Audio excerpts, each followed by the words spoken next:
मंडळींनो, बोला बजरंग बली की जय. तर विषय असो हा, आज होती मारुती बाबांची जयंती आणि शीतलाचा जन्मदिवस पण शनिवार. तर मंडळींनो, 2021 पासून शीतला शनिवारचा उपवास करता. तर आमच्या चाळीत असं आमच्या मारुती बाबांचं मंदिर मस्तपैकी सकाळी जाऊन सगळ्यात पहिलं मारुती बाबांचा आशीर्वाद घेतलाय आणि दुसरा महत्वाचं काम म्हणजे प्रसादाचा शिरो झालो की नाही तो बघू केलाय. आता आमचाच मंदिर म्हटलं प्रसाद सुद्धा आमच्याकडेच बनणार. तर मंडळींनो, नाश्त्यात दादाक मस्त 2-3 पोळी काढून दिलंय आणि भाकरी सत्यनारायणाची महापूजा झाली तशी मस्त अशी आरती करून घेतला.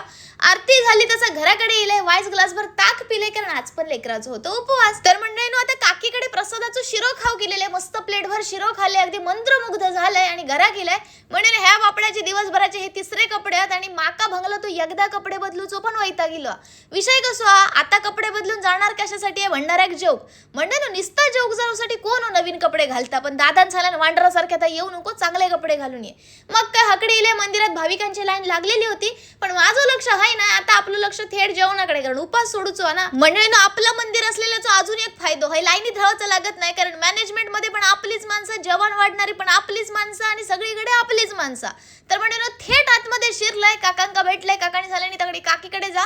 अकडे हे वाढणारे सुद्धा आमच्याच चाळीतले आजूबाजूचे काका होते. तर मंडळींनो, मस्त असं काकीन फटाफट जेवण वाढल्याने आणि शीतलान मस्त असं उपवास सोडल्याने. आणि मंडळींनो, जेवणाच्या बाबतीत म्हणशाल ना, तर आचार्यांचा हात कोण धरणार नाही, एवढा चविष्ट जेवण झालेला. आणि मंडळींनो, सगळ्यात जास्त दया मग काकींची येत होती, कारण कार्यक्रमासाठी साडी घेतल्याने पण ह्यांका कॅटरिंग वाली बायका बनवून ठेवलेल्याने. तर मस्त की नंतर डबल ब्रेक सुरुवात झाली. मंडळींनो, दोघवल्या बुवांचं वाच भजन ऐकल्याने गप घरात गेले, कारण डोक्या असा काय उसळत होता ना, जेव्हा मी झोपलाय ना तेव्हाच मला बरं वाटलं.